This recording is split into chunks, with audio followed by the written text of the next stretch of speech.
Lakehurst, New Jersey, and Fort Bliss, Texas. The total number currently at these installations is approximately 1,200, and Northcom continues to build out capacity to ensure they are prepared to receive more flights that will come in the next few days. This is absolutely a worldwide effort which hits several countries, multiple commands, and thousands of service members across the joint force. Over the weekend, the airport in Kabul remained secure. However, as many have seen already, CENTCOM released a statement regarding an incident to report as no U.S. casualties or partner force or coalition forces were involved, but regrettably, an Afghan security force member lost his life. As the President referenced last night in his remarks, we are in communication with the Taliban for the establishment and sustainment of several checkpoints to increase throughput and facilitate safe passage for individuals working to gain access to the airport. Today, the number of troops at the airport continues to stand at 5,800. Commanders on the ground continue to actively monitor threats. They are empowered to make the appropriate force protection decisions. As always, U.S. forces retain the inherent right to use force in self-defense. We are using all of our available tools to maintain the highest threat awareness, both in Afghanistan and throughout the globe. While this mission is not without risk, the safety of our personnel, American citizens, and Afghan evacuees at risk is of paramount importance. To wrap up, we continue to make progress in the completion of this mission. Since the end of July, we have relocated approximately 42,000 people. Since the beginning of evacuation operations on August 14th, we have evacuated approximately 37,000. All of this progress stems from the teamwork, professionalism, and dedication of our military, our interagency colleagues, and our allies and partners. We know more hard work remains in the coming days, and we're absolutely prepared to meet that challenge. Thank you. And just a couple other points I'd like to make. As you all are aware, the FDA approved full licensure of the Pfizer vaccine this morning. And as also I'm sure you're aware, back in August on the 9th, the Secretary articulated that it was his intent to mandate the COVID-19 vaccines upon FDA licensure or by mid-September to seek a waiver from the President. So now that the Pfizer vaccine has been approved, the Department is prepared to issue updated guidance requiring all service members to be vaccinated. A timeline for vaccination completion will be provided in the coming days. The health of the force is, as always, of our military and our civilian employees, families, and communities is a top priority. So it's important to remind everyone that these efforts ensure the safety of our service members and promote the readiness of our force, not to mention the health and safety of the communities around the country in which we live. A schedule item, Secretary and General Milley will be attending this afternoon the funeral for former Secretary of Defense Donald Rumsfeld at Arlington National Cemetery. Mr. Rumsfeld served as the 13th Secretary of Defense as well as the 21st. He also served in the United States Navy in the mid-1950s as a pilot and a flight instructor, and he continued his service as a reservist until 1975 when he became the Secretary of Defense for the first time. On behalf of the Department of Defense, we extend our deep condolences to his family, to his loved ones, and indeed to the country. With that, we'll start taking questions. Bob. Hey, John. Thank you. On the Pfizer vaccine and the Secretary's intention to require it, he has not yet made that direction. And did you say there's not yet a deadline for doing that? What I'm saying, we're preparing now actionable guidance to the force. We're going to move forward, making that vaccine mandatory. We're preparing the guidance to the force right now. And the actual completion date of it, in other words, how fast we want to see it get done, we're working through that guidance right now. Okay. Can I ask you a question on Afghanistan also? Sure. A couple things. One is you've said, I think General Taylor has said a number of times as well, that the military's airlift capacity at the airport was in the neighborhood of 5,000 to 9,000. I see you've now gone beyond that, at least yesterday. Yeah. Can you say what the capacity has grown to? And also, can you explain a little more about the perimeter issue that the General alluded to very briefly when the President yesterday said something to the effect that the perimeter had been moved back significantly to facilitate entry. Right. Can you explain that? So a couple things, Bob, on the capacity thing. You're right. We had set a goal of 5,000 to 9,000 a day. Yesterday we exceeded that. We're not taking anything for granted, Bob. We're taking this day by day. We'd love to see those numbers continue to rise, but we're going to just take it day by day. There's a lot of factors that go into be able to reach that output capacity, to include temporary safe havens that you can bring these individuals to as they complete their screening. And the screening is a big part of that. We have intelligence and law enforcement personnel at these sites making sure that a robust screening is done of these individuals so that nobody comes in the United States that hasn't been screened in a robust manner. And so there's lots of factors that affect throughput. We were very glad to see that we were able to get that number out yesterday, but we're going to take it day by day. Day by day. So the number of aircraft that are available at Bagram? I think you briefed the number of aircraft was like 20. The craft. Yeah. No. But I mean, the same number of aircraft are about available on any given day. I mean, we can get up to, on a given day, you can get up to about 30 C-17s. That doesn't mean that 30 are going to fly every day, and we were under that yesterday, and still was able to get out. We're still able to get out more than 10,000. And then the perimeter question? The perimeter question, and I think the General addressed this a little bit in his opening statement. Without getting into tactical details here, Bob, and I think you can understand why we wouldn't do that. We are very interested in making sure that access to the airport remains as fluid as possible, particularly for American citizens trying to get in, as well as our special immigrant visa applicants. And there's a lot of factors that go into making sure that access remains secure and that we can facilitate it. And what the President was referring to was efforts to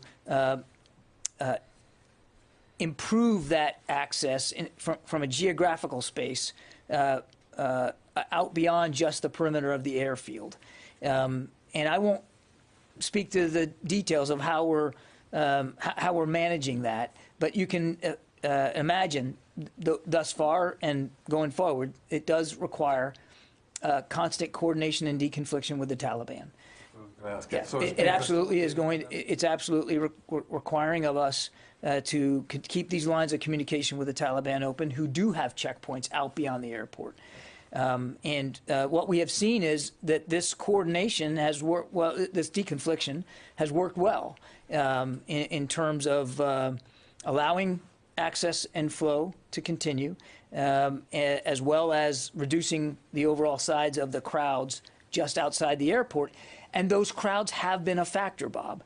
You heard me talk about this the other night when, several days ago, one of our commanders used a helicopter to bring people in, and it was largely because of the crowd size outside the Abbey Gate. So crowd size matters here, too. And that's what the President was referring to. Sylvie. I have two questions. I would like to go back to the incident. Can you be a little bit more specific and tell us if you can rule out that the attackers were Taliban first? And I would like also to go back to the deadline. The French foreign minister said today that it's, quote, necessary to continue the Afghan evacuations beyond August 31st. Cannot rule out who the hostile actor was in this shooting incident last night. I think, as you saw, Central Command statement referred to it as a hostile actor.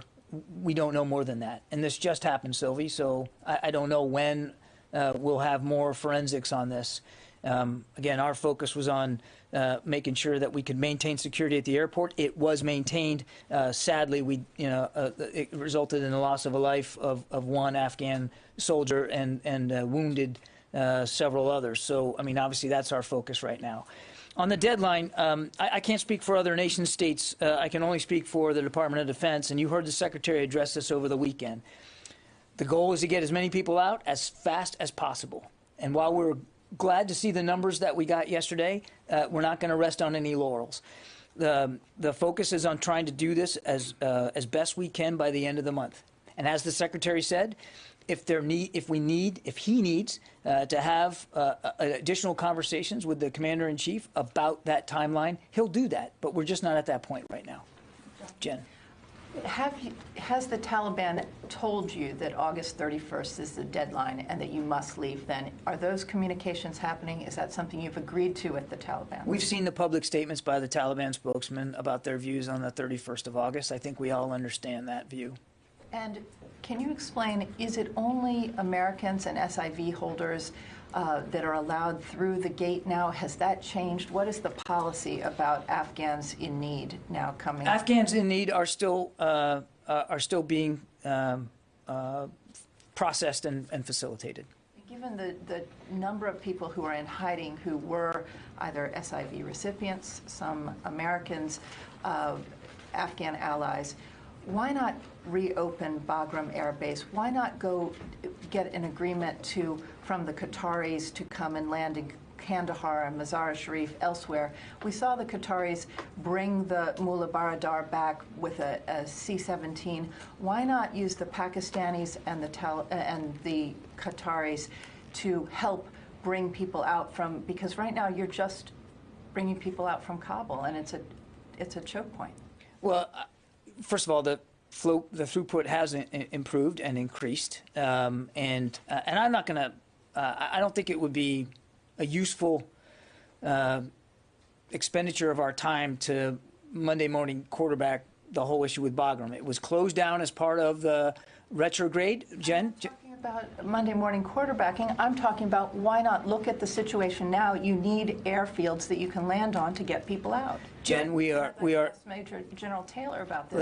Let me try it first, and then I'll give it to the general clearly. We are improving our throughput at Hamid Karzai International Airport, and we think that we will be able to continue to try to improve that. That's the goal.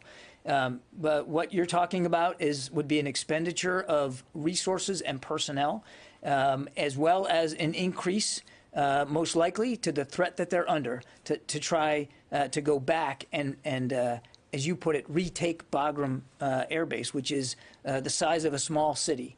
And I understand a lot of people have views and opinions about this. It was closed down as part of the retrograde. It was always supposed to be closed down as part of the retrograde. It was the last base to be turned over to the Afghans. And even as recently as 3 weeks ago, before we actually had to conduct a non-combatant evacuation operation, the leaders in this building ran a tabletop exercise on what it would be like to run an effective NEO operation out of Hamid Karzai International Airport, and we're actually running that play now. Now, it's not without its challenges, for sure, but we're doing that now, and that's the focus, is on making sure that we can get as many people out as possible using Hamid Karzai International Airport. And Jen, the numbers are showing that it's working. Nobody's taking it for granted. Don't want to be predictive about tomorrow, but it's working. Do you have anything to add to that? Okay. Tara. Thank you. Back to the August 31st question. Is August 31st extending that deadline, is it really an option for the U.S. anymore, or is this wholly dependent upon whether the Taliban would agree to let a U.S. presence remain in Afghanistan past that date? Our focus is on getting this done by the end of the month, Tara. And what we do here at the building, at the Pentagon, is options. Our job is to provide the President, the Commander-in-Chief, options. And as you heard the Secretary say, if he gets to a point, he and Chairman Milley, they believe they get to a point where they need to provide that advice and counsel to the President about an extension, then he'll do that. We just aren't there right now. And you heard the Secretary say himself, if he had more time on the clock, he would absolutely use more time on the clock. But we're focused on getting this done by the end of the month. And secondly, for Major General Taylor, you'd mentioned that 42,000 have been evacuated since July. Is that 42,000 just on military airlift, or does that include the commercial and chartered planes? Yeah, so that total number is U.S. military plus U.S. Civilian and State Department. Some of that was State Department contract air that went out also early on. Do you have any breakdown of the number of U.S. citizens in that 42,000 that have gotten out? I do, but I don't have that right now. Idris? Just a couple of quick questions. Firstly, on the vaccine, would be specifically to Pfizer, right? That would be mandatory, or would it be other vaccines? Right now, we're focused on the Pfizer vaccine because of the FDA approval that came in this morning. And just another couple of quick ones. How many, I guess, Afghan soldiers remain in the perimeter? I think you had said 500 to 600 a week ago. Is that still the number? I believe that's the operative number. And then how many Americans have been evacuated? I think you gave 2,500 Americans. Has that number changed? We think that overall we've been able to evacuate several thousand Americans, and I'd be reticent to get more specific than that. But since the 14th, we believe we have been able to evacuate several thousand Americans. Very quickly, lastly. So the last tabletop exercise for a new operation from HKIA was about 3 weeks ago. It was about 3 weeks ago. It was certainly before Kabul fell.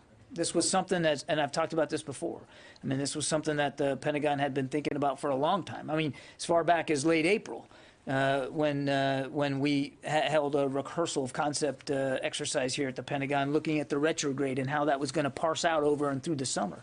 A part of that conversation was the potential for non-combatant evacuation operations and what that would look like and how we would execute that. Nancy. Thank you. I wanted to know if you could clarify a couple points that you made earlier. You said that any extension beyond August 31st would be the Secretary talking with the President. Would that decision include inputs from NATO allies, particularly those who say that they need more time? Is that a factor in the U.S. consideration about staying? I think we would absolutely consider the views and opinions of our allies and partners who also have people there and are, as the general brief, very much a part of moving people out. And have any of those NATO allies communicated to the United States that they need more time beyond August 31st? I'm not aware of specific conversations that we've had with respect to the deadline. Okay. And then on the perimeter, I'm having a hard time understanding when the President talked yesterday, he said about expanding that perimeter. Mm-hmm. Can you help me understand who's part of that? Is that U.S. forces? Have they moved where they're positioned from where they were a few days ago? Without, and I want to be very careful here to talk about specific movements at a tactical level on any given day. And so I'm just not going to do that, and I know that will be largely unsatisfying. Well, but let me finish. So that as caveat, we continue to look at security on the airport itself as well as the immediate environs of the airport. Because in those immediate environs outside the airport, that's where you have Taliban checkpoints, that's where you have crowds assembling, that's where access to the gates is critical in that space just outside the airport, where we don't have a military presence of a sustained nature. And what we're doing is that we are in constant communication with the Taliban about that space and what that space looks like. And the only thing I would say is that, as you heard the Secretary say this, you've heard General Milley say this, we're going to do what is required on any given day at every possible opportunity to make sure that those who need to get out can get out. And that includes the monitoring and the accessibility of that space outside the airport. But what it looks like on any given day, Nancy, is going to change. I appreciate that, but I'm not looking for tactical details. I just think once that movement happens, it's a different threat to U.S. forces and something that the public has a right to know. So I just want to get an understanding of how often they cross it, how we should be thinking about where the U.S. military is in that environment. I would tell you that we already consider our troops in harm's way at the airport. It's a dangerous situation. There's no question about that. And we're not taking any of these threats for granted. And the commanders on the ground have the wherewithal to move their forces as they see fit to, again, do essentially three things. Make sure the airport is secure and can be defended. Make sure that air operations can continue to carry on at the clip we need them to carry on. And C, and this is an important one, to make sure that American citizens, at-risk Afghans, our SIV applicants, can get access to the gates to get entry, process and entry to field. Those are the three primary tasks, and our commanders on the ground know that that's what their tasks are, and can move forces, can employ forces and assets as they see fit to do that. And again, on any given day, that could change, Nancy, and I just don't think it would be helpful particularly because the threat environment is so high, for us to talk with any great specificity about what that's going to look like. David. John, were you being deliberately vague when you said the number of Americans was several thousand, or was it because you're not sure of the number? If you need to check the number, I mean, that's the most important number here, the number of Americans. So if it's just a matter of checking the number, can you do that and give it to us? Or if you're being deliberately vague, tell me why you're being deliberately vague. I think I'm just going to leave it at several thousand right now, Dave. Well, then tell us why. Because I think the number is very fluid, and it literally changes nearly by the hour. It's not more fluid than these 11,000, 37,000. I'm going to leave it at several thousand right now. Wafa. You said that you heard the public statements from Taliban about the red line, the August 31st. Does this mean that you didn't hear it directly from them, since you're communicating with them on a daily basis? Are you communicating with them on this issue? Did you tell them, discuss with them the need for maybe extending the August 31st deadline? I'm not going to speak to specificity with the communications that we're having with the Taliban on any given day. It happens several times a day. We are well aware of the stated desire by the Taliban to have this mission completed by the 31st of August. I would tell you that we too are still planning on completing it by the 31st of August. That is the mission that had been signed by the Commander-in-Chief, assigned to us, and that's what we're trying to execute at. Go ahead. Are the forces remaining now in Kabul focusing on the evacuation mission, the U.S. forces, of course? Are they maintaining the capability to maybe deal with a threat from Taliban beyond the August 31st deadline, or maybe attacks? Yeah, again, I appreciate the question in terms of hypothesizing past the 31st. We just aren't there yet. Our troops are focused on the mission, the 3 missions I just articulated, and that includes, as I said, being able to defend the airport, which means being able to defend themselves and their operations. And we have assets in place to allow them to do that as well. I'm not going to speculate about post-August 31st. We are head down, focused on keeping these numbers up as best we can, getting as many people out as we can by the end of the month. And if there needs to be a discussion about extending that timeline, then we absolutely will have that discussion at the appropriate time with the Commander-in-Chief. Let me go to the phones, which I have not done yet. Jeff Schogel, you get the first one. Thank you very much. Regarding the incident, was the gunman killed, and was it U.S. troops who shot this person?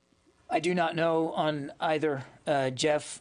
You could certainly reach out to Central Command for more detail at that level of the incident. But again, this just happened, Jeff, and so I just don't think we have that level of forensic detail to offer you today. Thank you. Carla. I think he has one more question. Do you have one more, Jeff? Oh, yes, I'm sorry. From what we're hearing on the ground, only American citizens and green card holders are being allowed into the airport. Do you know when that will change and Afghans at risk will be able to enter?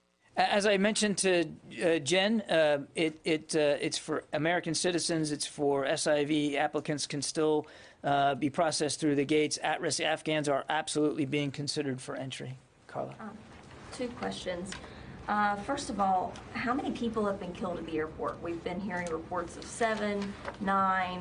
A NATO official told ABC there were 20 killed in and around their airport. What's that number? You're talking about Afghans? At the if you're gates? adding the people who were killed on Monday during the incident when the C-17 took off, the 2 that were killed during skirmishes inside the airport, the guy killed today, what's that total number of people who have died? Less than the number. I don't have exact numbers of that, so I can't answer the exact number right now. Can you take that question and get back to us on Yeah, that? absolutely. And then also you had mentioned, sir, that the capacity was 5,800 troops at the airport right now. And then the Secretary of Defense had told us last week that he did not have the capability to go out and do extractions because there's just not enough troops. They're defending the airport. Have you asked for authorization of additional troops to go into the airport to help with potential extraction should it come to that? Yeah, I think use word capability and the actual troop number, I think, are two different things. So we have 5,000, approximately 5,800 forces. And as I briefed over the week, as forces flowed in, capability continued to increase. Initial security was the most important ability to establish, because without that security, the ability to do other things is just not possible. So as our capability increased, and at that 5,800 number, as you've seen, we have the capability and have executed other operations to ensure that American citizens are being brought in safely and prepared for evacuation. So just so I can understand what you're saying, just Yes, to ma'am. recap, you think that at 5,800 troops, the U.S. has the capability now to expand the perimeter at the airport and continue all of this or to do whatever the president had mentioned with the opening up the perimeter, and also to do extractions if needed? Or are you going to ask for authorization of more troops? And what I said is at 5,800, we're able to continue to secure the airfield, continue to increase safety there, and continue to do the operations that we already have. And Carla, what the Secretary said was that where he was on last Wednesday, that we didn't have the capability to do large-scale, massive movements of people, but he did say if there's an incident where somebody's in extremis and we need to get them in small numbers, we can do that, and we have been doing that. And as the General said, that was last Wednesday. Over the course of the ensuing days, more capability has flown in, more troops have flown in, and so we do have the ability to help when we can and where we can to help Americans move towards the gates. And we're not going to talk about the details of each and every one of those, but we do have those capabilities. One last, so I guess what I'm asking is, do you foresee the need to authorize additional troops to go in? Should you have a hard stop at August 31st and you have to ramp up capacity again, do you foresee authorizing additional troops? I don't think it would be helpful to get ahead of where we are right now. There are no plans at this time to request or to authorize additional U.S. forces to this mission. Courtney. Are U.S. troops leaving the airport on a regular basis? I still don't understand what's going on. Courtney, on occasion, as needed, our commanders have the authority that they need to use their assets and their forces to help assist Americans who need to get to the airport on a case-by-case basis. Your question was leaving in a regular. It's not regular.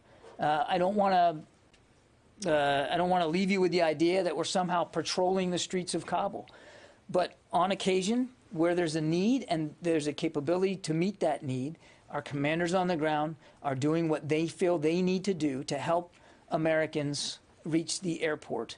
And there's a variety of methods that can be affected, and without going into detail, we're using the variety of methods at our disposal. So we know about the Chinooks last Thursday at the Bagram Hotel. Have there been additional cases since then? And can you tell us any details about that? There has been at least one additional instance where rotary airlift was used to help Americans get from outside the airport into the airport, and I think I'm just going to leave it at that today. I got more.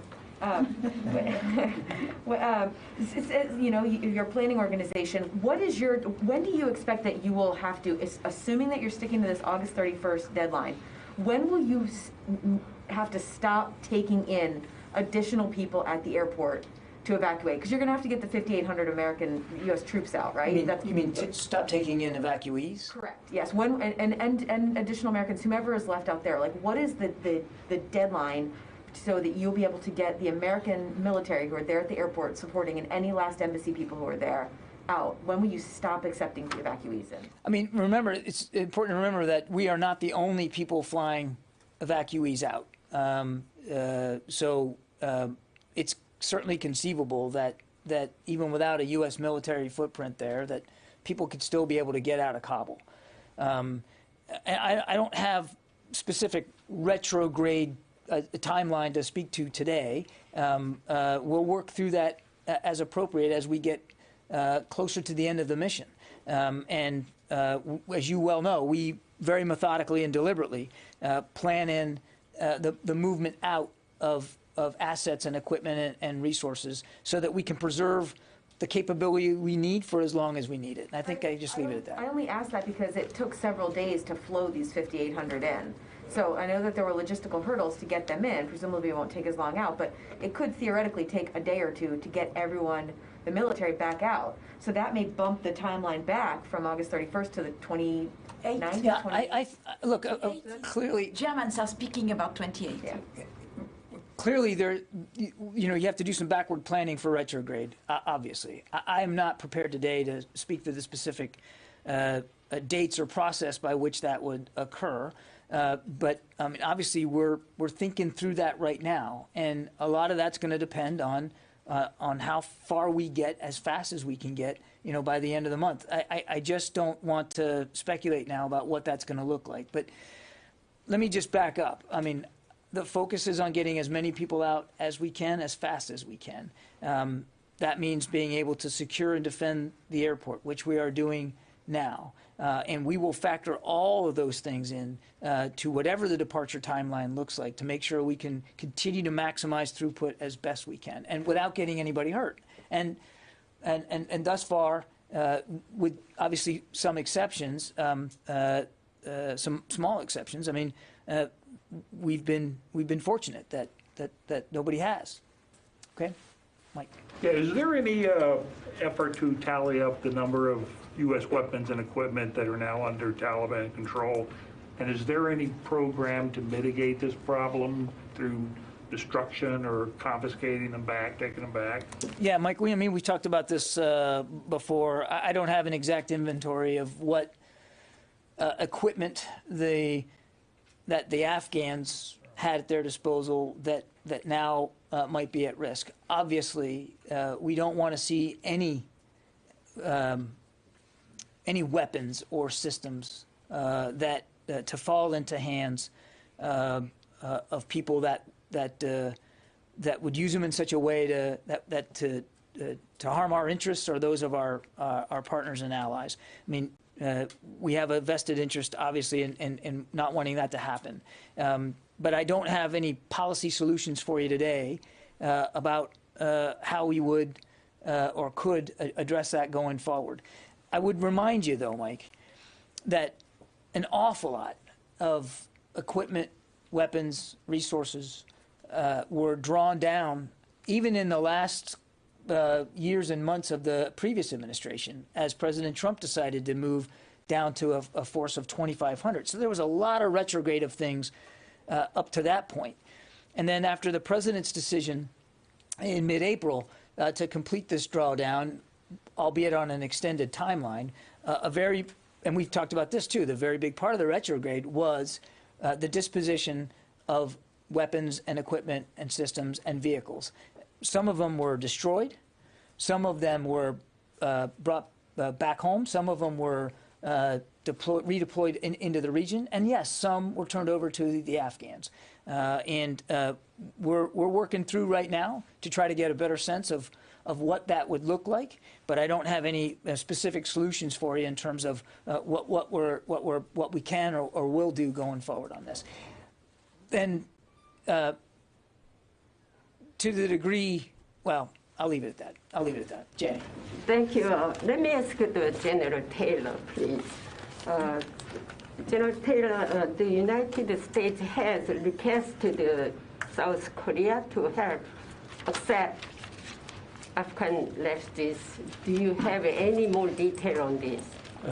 I don't, other than that communication is happening, and that, like I said earlier, we are very grateful for all of our partners, allies, that continue to offer any assistance to allow the safe evacuation of Afghans and American citizens. Has any military support to the United States request from South Korea, such like military aircraft? I don't know how many Republic of Korea aircraft have been used. We've had, as you said today, a a lot of countries have been supporting, and we appreciate that. But I don't have the number offhand. Can you take vacation? Yeah. Thank you very much. All right, back to the phones here. Kim Dozier. Thanks, John. I wanted to ask if you were, given the short amount of time left, just 7 days, are you going to allow private charters to start landing in greater numbers at HKIA daily to pick up Afghans at risk? Because even by conservative math, you can't possibly move all the American citizens out in just 7 days, much less the green card holders, the Afghan special operators, et cetera. Yeah. Also, private charter companies tell me they've been told when they can land that they only have an hour to land, pick everybody up, and take off. And some of them are leery of even going because they don't think they can get it done that fast. So the ability to continue throughput is very important. And so as we look at airfield operations and the ability to get aircraft landed safely, immediately in and loaded, and that drives a lot of the what we would call time on ground to maximize the amount of evacuees that we can get out. As you saw in the last day, the numbers that required, as you just said, aircraft on average should be on the ground less than an hour, which is very quick. I do know that Transcom and the commanders on the ground who are facilitating that synchronization are using and want to continue to use every capability possible to get people out of Kabul. So that's all I have. One more on the phone here. Sam Legrone. Hey, John, can we get an update on U.S. support for the Haiti earthquake and the disaster relief? Yeah, I think we can facilitate that a little bit later, Sam. But yes, we can get you an update on that. Yeah. I have a question for the General real quick. Sir, it sounds like from what we're hearing from the podium that the U.S. is essentially relying on the Taliban for crowd control outside the gates. Obviously, that was not part of the original plan. What forces were originally assigned to conduct security outside the perimeter, and how did that fall apart? Where are they now? And then I have a follow-up. Yeah. So the 5,800 forces were part of that force package to provide security for the airfield. As within the last 7 days, we've seen the ability to continue to coordinate and synchronize with Taliban checkpoints. And I would say as you look at the last 2 days, that ability with the commanders on the ground to work with the Taliban tactical commanders has allowed, and I would say, the ability to control better the access into that. So you're saying that U.S. troops were originally planned to be on the perimeter outside the airport, but that did not work out? Is that what I understood? No, that's what I said. The original 5,800 forces were planned to secure HKIA and those gates. The interior of the airport. There was no one planned to be on the outside. That's not what I said. I said that, as the plan that went in, and what has changed is the coordination and using the use of or the Taliban being there. Understood. Okay. One last question, if I might. Given this arrangement, does this mean that the Taliban is, for better or worse, now in a better position to potentially dictate when we leave? I can't answer that. What I do know is that our continued mission, which we were given, was to secure the airfield and to ensure to facilitate the evacuation by August 31st. And I'll just refer back to the comment that Mr. Kirby has already made about the August 31st date. Sure. Yes. Yeah, we've covered this pretty well about August 31st. Megan? So the vaccine rollout plan, is the idea now that Pfizer will become mandatory and the Secretary will wait until mid-September to ask for Moderna and Johnson & Johnson? Will he ask earlier? Or will the vaccines become mandatory as they become fully licensed? Yeah, Megan, what I can tell you is the focus right now today with this FDA approval is on the Pfizer vaccine and moving forward to implement a mandatory vaccination regimen for Pfizer. I don't want to get ahead of decisions that haven't been made yet. Yeah, Dan. I'm sorry. Mike, sorry. Thanks, John. You guys with the masks on, I'm getting everybody confused. Go ahead. Can you speak a little to any COVID prevention that's going on at the airport? Are evacuees being tested before they get on aircrafts? Are they being tested in intermediary countries? Yeah, good question. As I understand it, medical personnel at Hamid Karzai International Airport are conducting COVID screening for those who are febrile or symptomatic. And then, as appropriate, depending on what the temporary safe haven, what the guidelines are at the temporary safe havens, additional screenings at some of those safe havens occur. And then upon arrival at the United States, all passengers are being tested upon arrival, and then medical professionals make the proper decisions after that. Are there any concerns about positive testing for soldiers on the ground? Of course, there's. Or have there been any examples of soldiers testing positive? I have not. I don't have that level of detail. I don't know what positive results may have come in for soldiers working at the airfield, but obviously their health and safety remains a top concern for all of us. Yeah, Louis. A clarification at the top. I think you announced that Joint Base McGuire-Dix Lakenhurst is now accepted. That is correct. Is that an addition? Is that something new? That is one additional base. We had been talking about 3 prior to that: Fort Lee, Fort McCoy, Fort Bliss. Joint Base McGuire-Dix Lakehurst is now available to receive some of these SIV applicants, and with the 4 bases, our goal would be is to reach the ability, not necessarily the actual count, but the ability to build out to about 25,000 capacity. We aren't there yet, Louis. It's going to take days and weeks, I think, for all 4 to be able to combine to get to that level, but that's the goal as we are right now. And the other thing I would say is if the Secretary, in communication with the Chairman and with General Van Herk at Northcom, feels like we need to add to that capacity and add to the list additional U.S. military installations, then we'll do that. But right now we're at 4. And what is the current number of individuals who are at those 4 bases? I do not have that. We can take the question, and I'm sure Northern Command would have you a better number than I do right now. Okay, and my last question is this. I apologize for asking 3. It's such an effort to get into the airport, and some people are lucky to get in. But now we're hearing that the food supplies, the water supplies, sanitation, hygiene are really bad inside the airport, and so bad that some people are actually returning to go outside the perimeter. So my question is this: how can you prevent a humanitarian crisis inside the airport as this goes on and on? Mm-hmm. Yeah, fair questions, Louis. I'm going to let the general take it, and I think you had the number too for